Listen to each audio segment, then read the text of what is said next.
Pernahkah kamu merasa bahwa satu-satunya tempat yang aman di dunia ini hanyalah bantal di tempat tidurmu? Bangun pagi dengan dada kosong, seperti kelelahan sebelum hari itu dimulai. Berapa kali kamu bertarung dalam diam, memasang senyuman di wajah sementara hatimu berteriak minta tolong. Itu bukan kelemahan, itu adalah bukti bahwa kamu manusia. Dalam kisah-kisah Alkitab, kita melihat orang-orang beriman pun menghadapi rasa sakit seperti ini. Ingat Nabi Elia. Ia menyaksikan mujizat besar. Api turun dari langit. Bangsa kembali percaya kepada Tuhan. Namun tak lama setelah itu, Elia melarikan diri ke padang gurun dan berdoa agar hidupnya diakhiri. Ia berkata, "Cukup Tuhan, ambillah nyawaku." Bayangkan beratnya perasaan itu. Jika seorang nabi bisa merasa seperti itu, mengapa kamu merasa bahwa penderitaanmu tidak penting? Tapi bagian terindah dari cerita itu datang setelahnya. Tuhan tidak memarahi Elia. Dia memberinya makanan. Dia menyuruhnya beristirahat.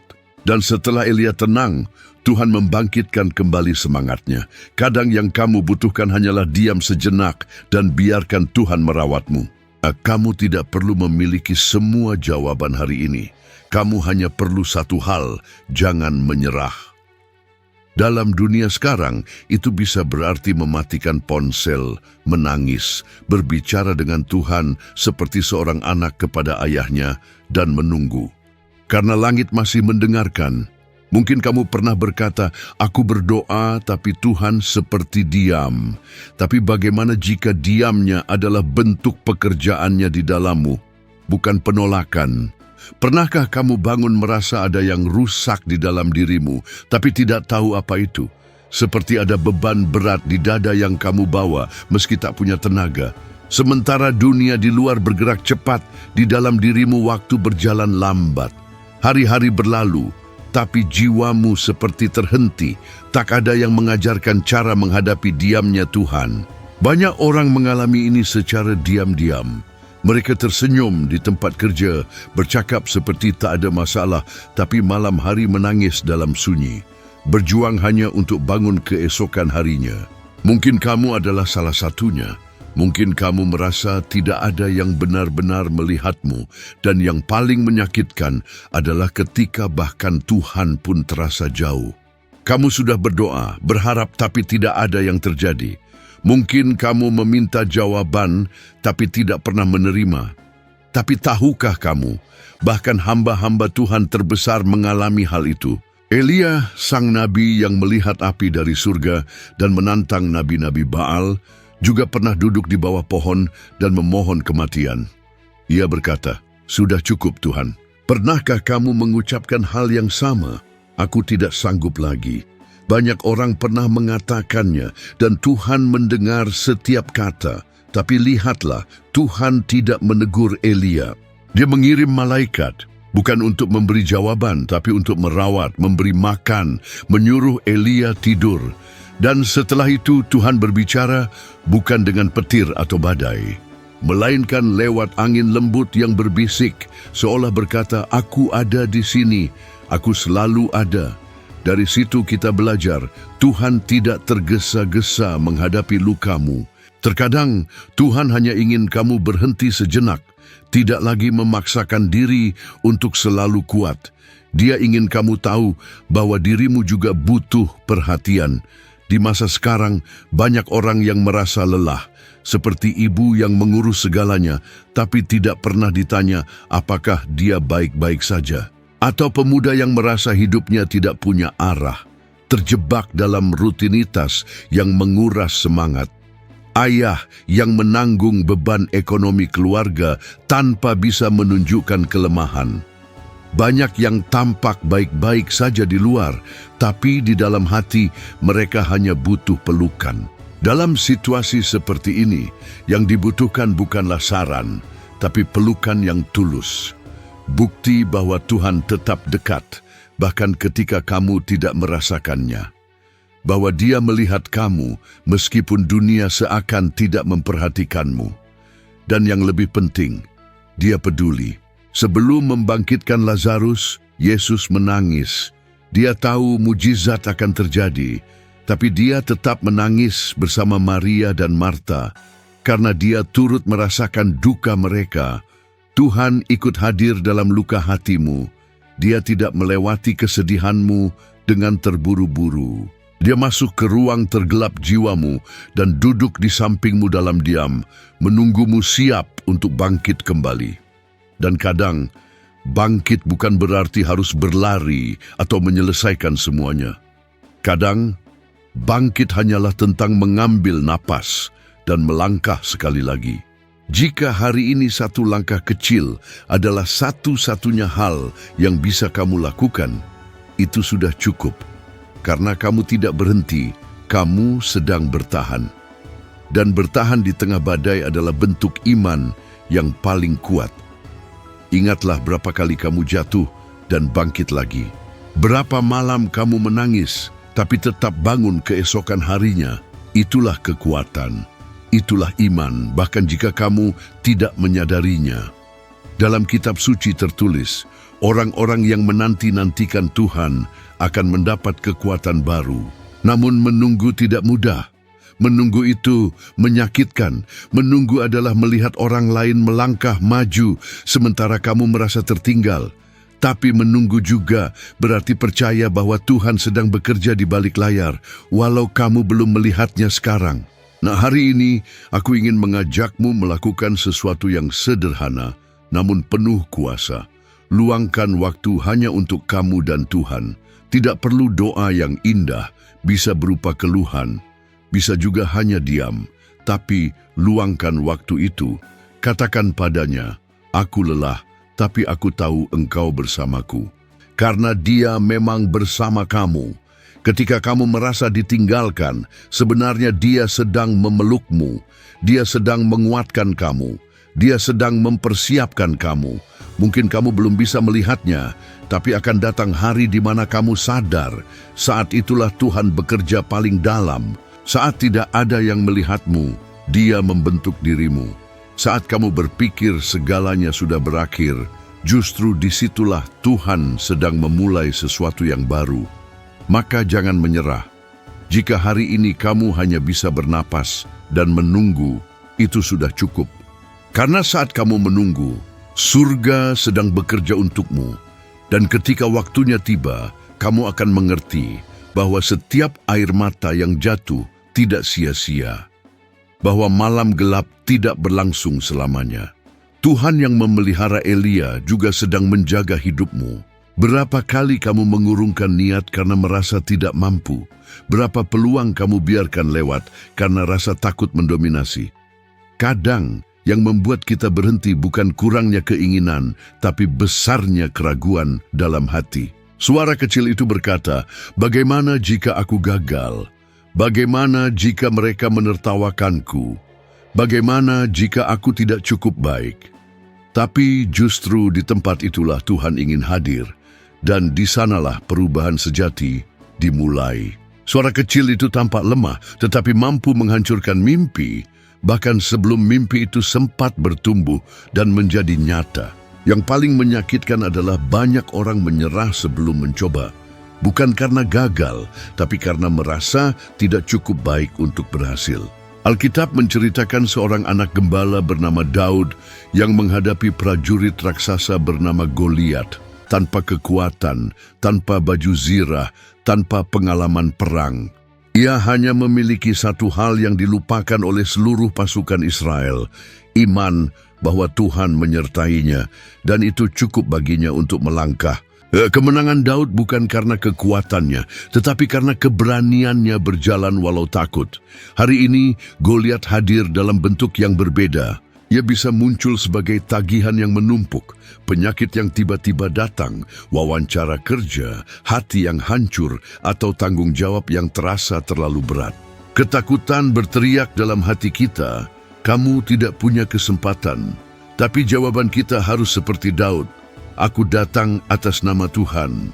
Kamu tidak harus yang paling siap atau paling berbakat. Kamu hanya perlu bersedia melangkah. Keberanian sejati adalah tetap berjalan meskipun takut. Mungkin inilah ujian imanmu yang sesungguhnya. melanjutkan tanpa jaminan, mencoba tanpa janji, percaya walau logika berkata sebaliknya. Berapa banyak talenta yang dikubur hanya karena seseorang percaya bahwa dirinya tidak cukup baik. Buku tak tertulis, lagu tak pernah dinyanyikan, mimpi tak pernah dijalankan. Mungkin kamu menunggu momen sempurna, tapi momen itu tidak ada. Yang ada hanyalah iman. Ketika kamu melangkah, hidup mulai bergerak. Pintu-pintu yang tertutup mulai terbuka. Orang-orang yang tepat mulai hadir. Dan lebih dari itu, kamu menemukan kekuatan yang tidak pernah kamu sadari sebelumnya. Walt Disney pernah dipecat karena dianggap tidak punya imajinasi. Oprah disebut tidak cocok untuk televisi. Steve Jobs dikeluarkan dari perusahaannya sendiri.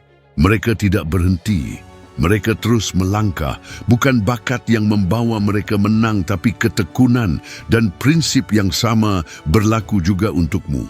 Mungkin kamu melihat orang lain lebih kaya, lebih pintar, lebih didukung.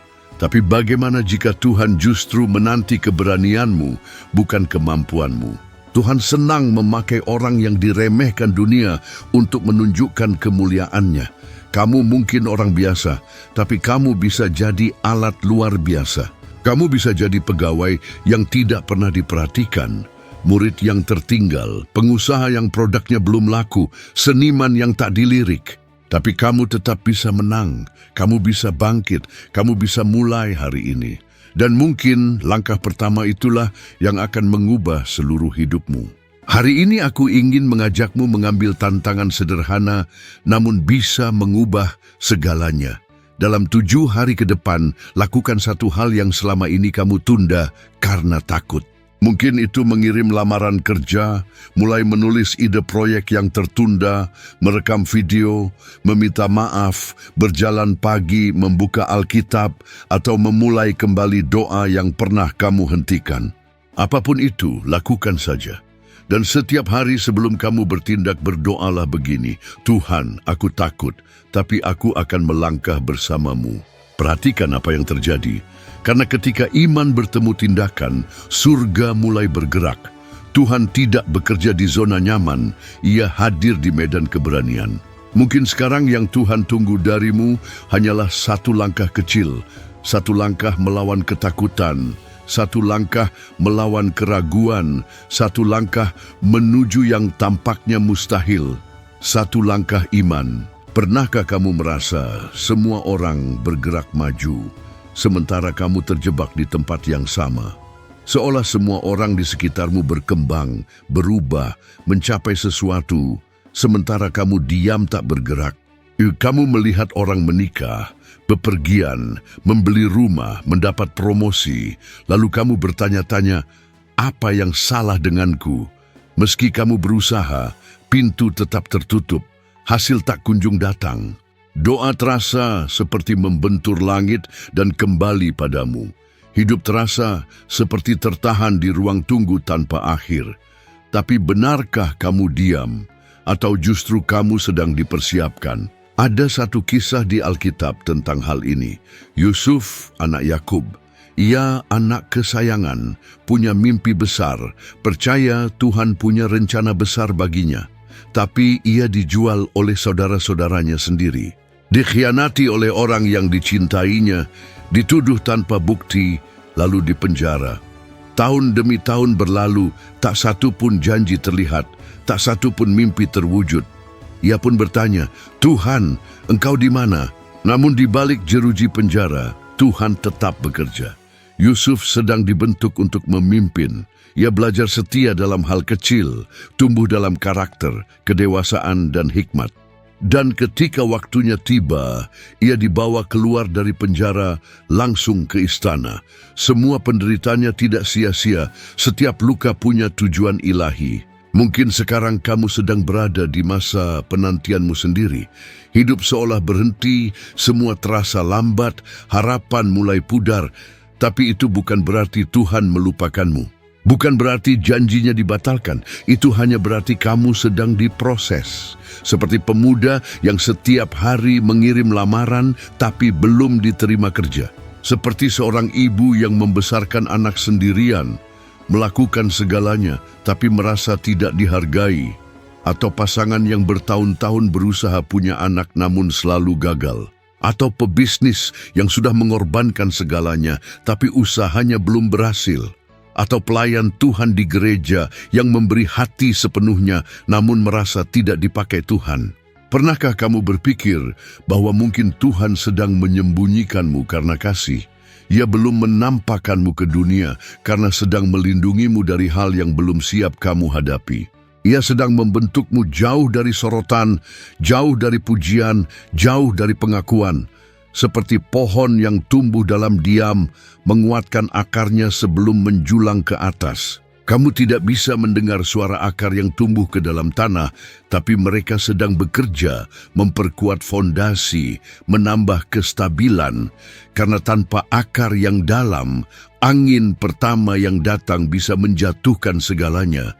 Tuhan tahu itu, maka Dia menanammu sebelum menunjukkanmu. Michael Jordan pernah dikeluarkan dari tim sekolah karena dianggap kurang berbakat. Jika dia mempercayai kata-kata itu, dunia tidak akan pernah mengenal salah satu atlet terbesar sepanjang masa. Penolakan itu justru jadi bahan bakarnya. Dia gunakan waktu ditolak untuk melatih diri, bertumbuh, dan mempersiapkan segalanya. Jadi ketika pintu yang tepat terbuka, dia siap. Karena proseslah yang membentuk karakter yang tidak bisa dibentuk oleh kemenangan semata. Jangan terjebak dengan ritme media sosial. Jangan merasa tertinggal hanya karena orang lain memamerkan pencapaian mereka. Apa yang tampak hanyalah panggung. Tapi apa yang menopang panggung itu dibangun di balik layar. Dan di balik layar itulah Tuhan sedang membentukmu. Mungkin kamu belum melihat mukjizat karena kamu belum berada di posisi yang siap untuk menerimanya. Sebagai Bapa, Tuhan lebih memilih untuk mengajarimu dulu sebelum memberimu. Karena jika kamu diberi sesuatu yang belum siap kamu kelola, maka berkat itu bisa berubah menjadi beban. Jika hari ini kamu merasa sepi, tak terlihat, dilupakan, ingatlah kisah Yusuf. Dia menjalani proses selama 13 tahun sebelum diangkat tinggi. 13 tahun menunggu, tapi ketika Tuhan meninggikannya, tidak ada yang bisa menghalangi. Dan itu yang harus kamu percaya hari ini. Waktu menunggu bukan hukuman, tapi persiapan. Waktu tidak melawanmu, waktu ada di pihakmu. Diamnya Tuhan bukan berarti Dia tidak ada, tapi Dia sedang membangun sesuatu dalam dirimu. Dan saat waktunya tiba, ketika namamu dipanggil, ketika pintu yang benar terbuka, kamu tidak hanya akan masuk, kamu akan bertahan. Karena prosesnya telah membentukmu cukup kuat, bukan hanya untuk menerima keajaiban, tapi juga untuk menjaganya.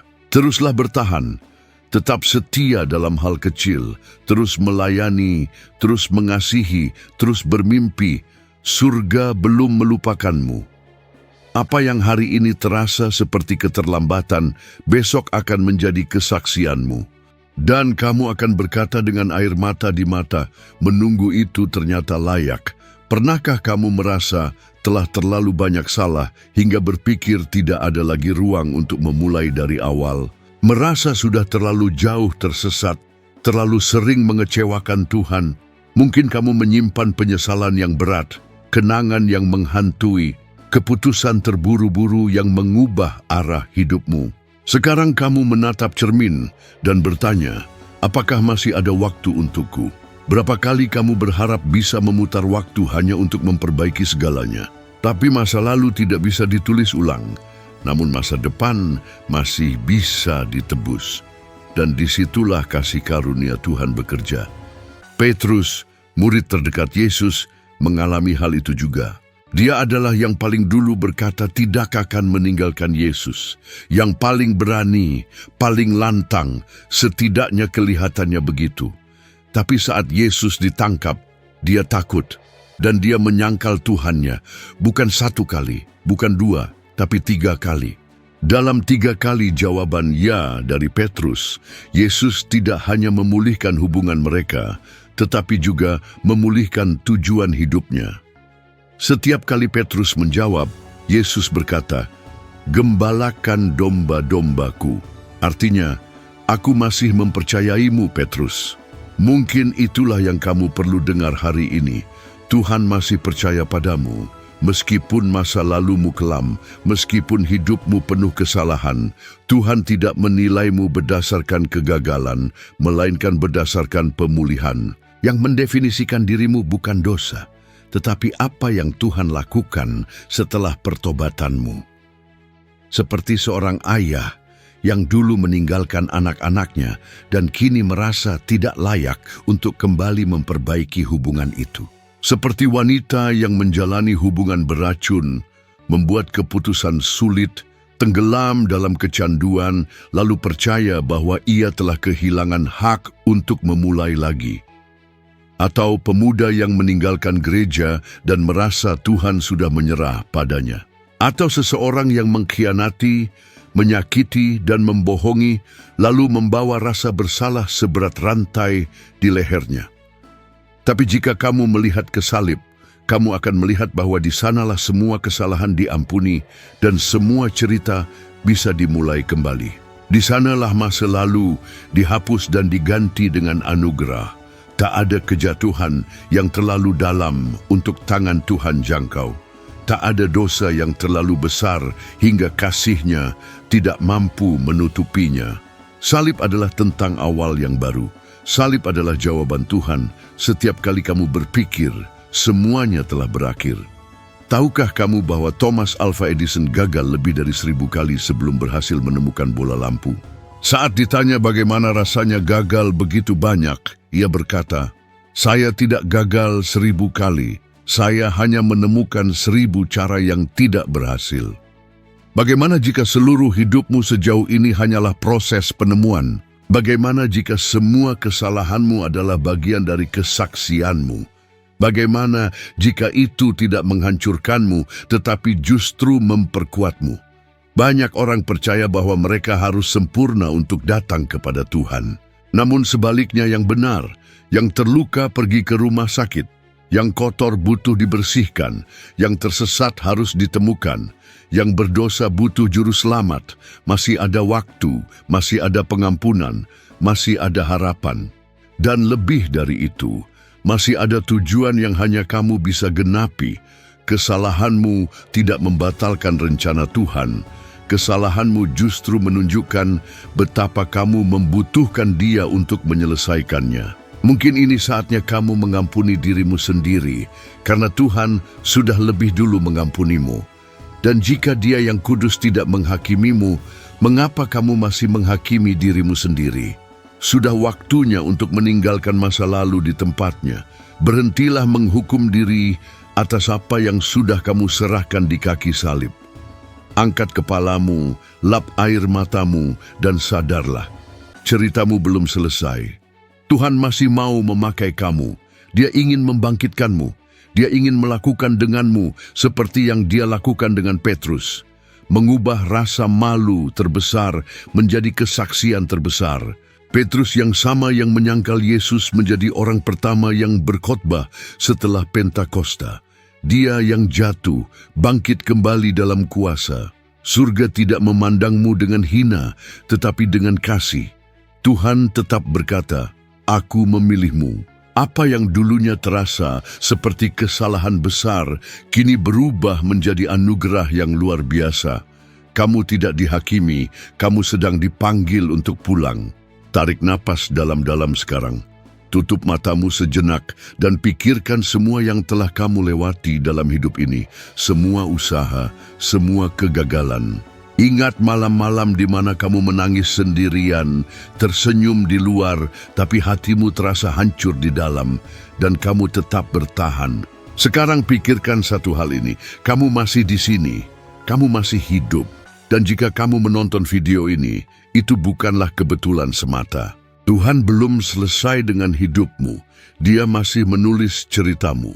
Dan jika kamu mau percaya, bagian berikutnya akan menjadi yang paling indah. Jangan menyerah sekarang. Bukan hari ini, bukan di saat ini. Harapan itu masih ada dan Tuhan masih menyertaimu setiap langkah. Rasa sakit yang kamu alami hari ini akan menjadi kisah kesaksianmu di masa depan. Sebuah bukti bahwa kamu tidak berjalan sendirian.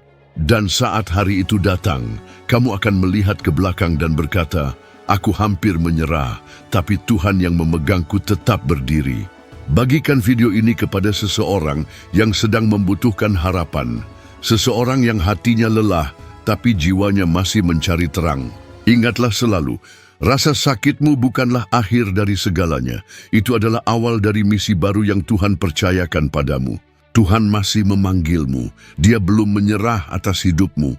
Kembalilah kepadanya hari ini, karena Dia masih menantimu dengan kasih.